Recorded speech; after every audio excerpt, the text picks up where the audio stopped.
So here's the opportunity for me to explain something.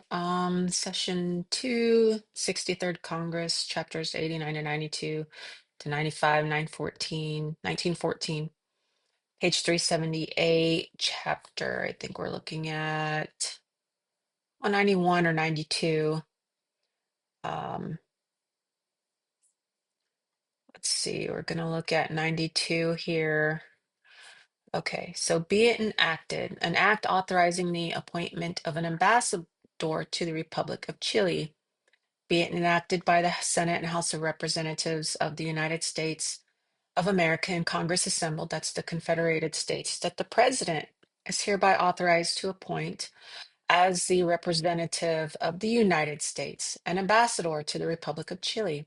So we have two types of people. We have Title V civil servants or civilian employees that are um, essential to a mission, a military mission.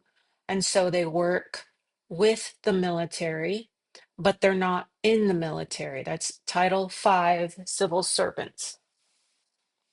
You have Title 10 armed forces who are in the military. Now, I've explained that the United States is easily understood if you look at the United States as a military. However, the President of the United States is also the executive of the United States of America. So the President, from the Articles of Confederation, is given an extra duty in the Constitution of the United States, and that's as Commander in Chief. He's mentioned twice in the Constitution in Article 2. Article 1, the executive officer of the United States of America, and Article 2, Section 2, Commander in Chief of the military. So we've talked about that. Now, the military or the United States has different types of people that work for it. They have civil servants who are mission essential people. They're called general schedule. They're they're called civil servants. They're under Title V. Now, there's an organization, a nonprofit organization that also works on military posts, or at least some of them, maybe not all of them. But these employees are not paid by Congress. These employees are paid by the organization that works with the military. They're not mission essential.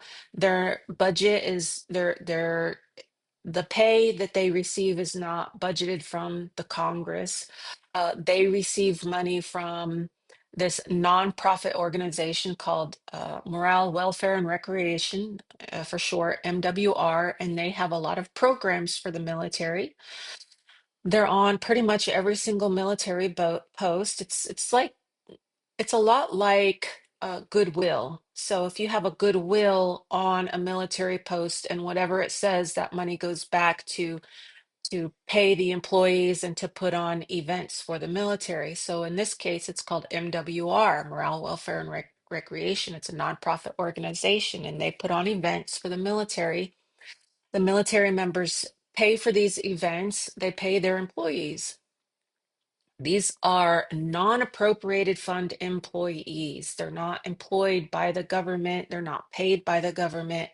They're employed by the organization that works with the government, and they're a a nonprofit organization. So they don't make a profit off of the military. They just provide services for the military. So the GS employees, such as ambassadors, are these are mission essential personnel. They're called GS, General Schedule. They have a pay, and they have a they their money that they receive for their work is appropriated from Congress. So the money comes from the states, the United States of America. The United States of America tells the United States, its agency, its military agency, we want you to do these things, and we're going to pay you to do these things. And so then the United States takes the money, and the United States of America tells them generally what to do with the money. And then the United States says, okay, now we're going to budget it. and we're going to outline it. And we're going to say we need this, and this much money is going to go here, this much money is going to go here, this much money is going to go here, and it's all related to the mission that it receives, and the missions come from the states, the United States of America. So there's a president who's the executive officer of the United States of America, Article 2, Section 1, and then in the Constitution, he's also given his military powers as commander in chief. So it says here that the president is authorized to appoint as the representative of the United States. So this is a Title V civil servant employee. He's going to be an ambassador. He's going to be an ambassador to the Republic of Chile, and they're going to pay him. So he is an appropriated fund employee. He's a GS, what we call now GS employee, as an ambassador working um, as someone who is necessary for some mission that has been set out. Now we know militaries have missions, and so when the military decides on what mission it's going to have, what the mission is, then they have to make sure that they have the people necessary to make that mission, um, make their mission goals complete. Okay, they have to complete their mission goals. So this is the job of all officers in the military, all civilians in the military, all members of the military, the enlisted. They work. They're given jobs to complete the mission. Now, if the United States, the military, says this is our mission, and they hand the mission down to the officers hand it down to the civilian employees and the military members, all of that has to come with the money necessary to pay everybody and to achieve their goals, their mission goals. So that is called appropriated funds. It comes from Congress. Congress has to pay these people, and the civilians are under Title V, the military is under Title 10. Civilians are either wage grade or general schedule or something like that. But NAF, non-appropriated fund employees, NAF, non-appropriated fund employees, they work for an organization such as Morale, Welfare, and Recreation, nonprofit. They don't get paid by the government. They don't get paid by taxpayers. They get paid by putting on events or providing services to the military. The military pays a discounted rate for those services. And that includes childcare, golf courses on military post.